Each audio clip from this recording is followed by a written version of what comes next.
Hi there, welcome to iQuanta's YouTube channel dedicated to your success as a CAT aspirant, and this is going to be a very foundational video. And you know why we actually went on to record it? We have met a lot of people who start their CAT preparation, but then they do not exactly have an idea of the syllabus.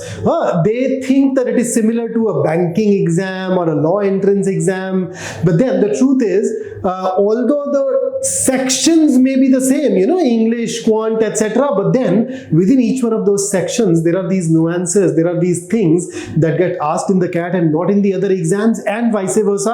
And therefore, if you want to save your time and keep your preparation focused, this is going to be the video for you. So let's go ahead, but before we do that, hey, don't forget to subscribe to the channel and press the bell icon. So here is the entire CAT syllabus, but I'd spend a couple of minutes for the newbies. In case you do not know much about the CAT, then let me tell you what we are talking about. The CAT, or the full form, is the Common Admission Test. It is an exam which is conducted by the IIMs, one of the most elite, most reputable institutions in the country that open the doors to some amazing careers for you. And this exam does not allow you to enter just the IIMs.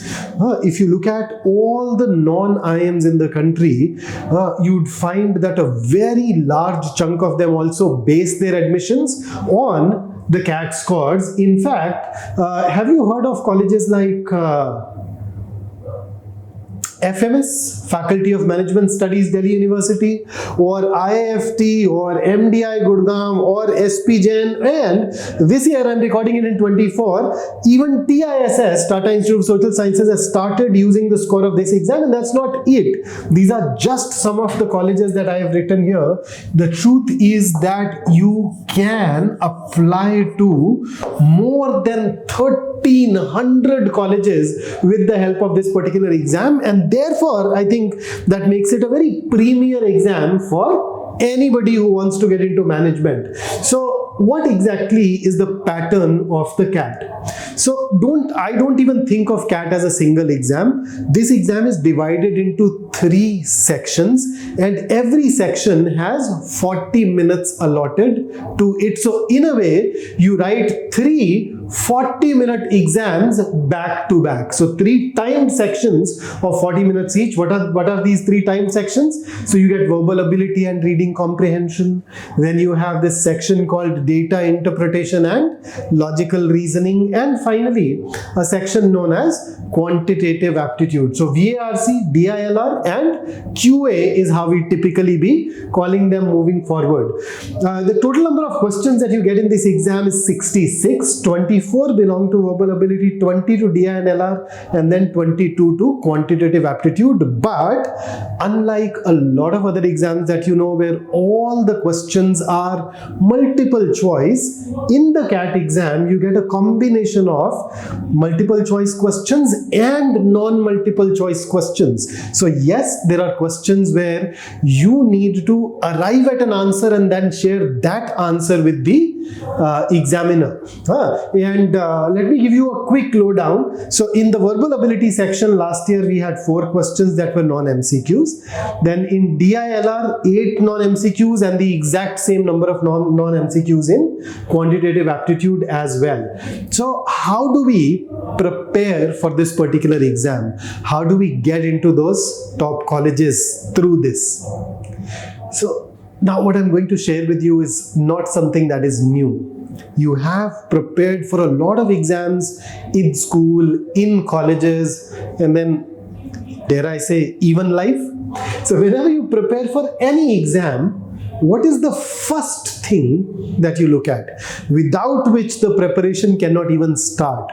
So that first thing is the syllabus. So let me take you through the syllabus of each one of those 3 sections so that you can start your preparation in earnest. And towards the end, I'll also tell you a great resource that you can use to kickstart your preparation and make sure that you have a very strong foundation.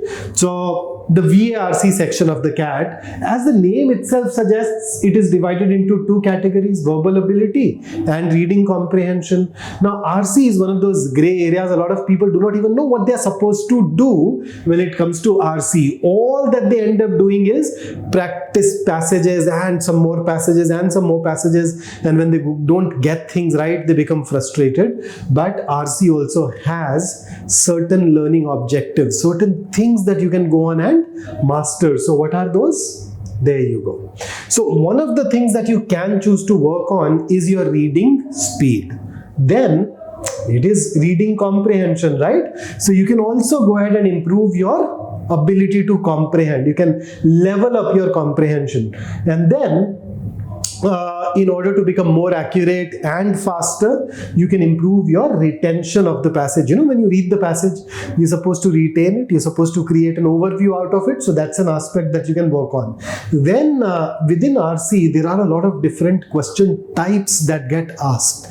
So you need to understand each one of those question types. You need to map every question type with some competency or some ability, and you need to come up with a way of acquiring that particular ability. And not only that, eventually all the questions in the CAT RC have been MCQs so far. So there are times when we get stuck or we get confused between two answer choices. So you need to have a clear idea of how you can go on to eliminate those close answer choices. So that's the essential syllabus of RCs. Of course, as we move forward, we can elaborate upon it more. We can start adding elements of test-taking strategy, etc., that can give you a more rounded approach. But then, for a beginner, I think these are the things that you focus on. So the key here is start reading today.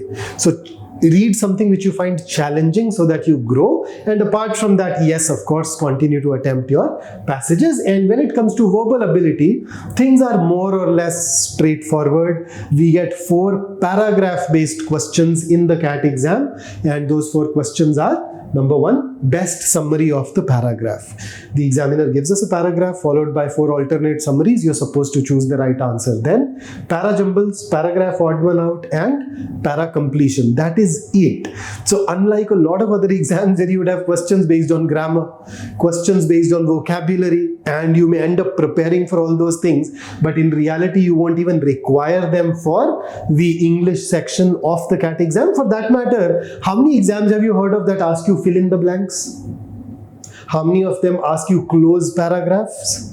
But then this is one exam that does not get into any of those things. No sentence jumbles, no analogy, no odd word out, no grammar. So now that you know this, you can keep your entire preparation very streamlined and relevant for the CAT exam. Then let's talk about DI and LR section. So if I take you through some of those basic things that you need to start your preparation with, then in DILR, these are some of those things. So they ask you quite a few questions that are based on tables. So you need to become comfortable with tables. You know, you look at a table, see what all is given, what all can be inferred from it, and then you can get caselets that are based on data. You get reasoning based DI. That's something that we have noticed more and more in the recent past.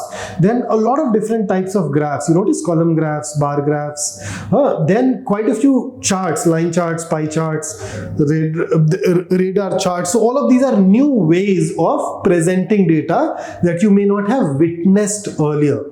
So you need to now start becoming comfortable with these things. Apart from that, don't forget that you need to work on your calculation skills. Then we also get Venn diagrams.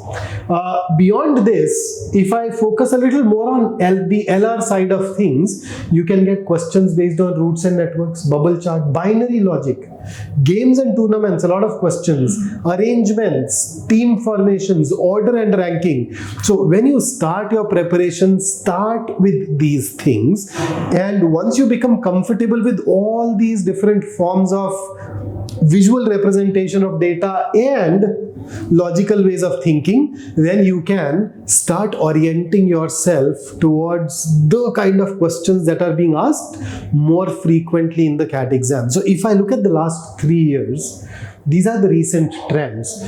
These 16 question types have been there in greater number.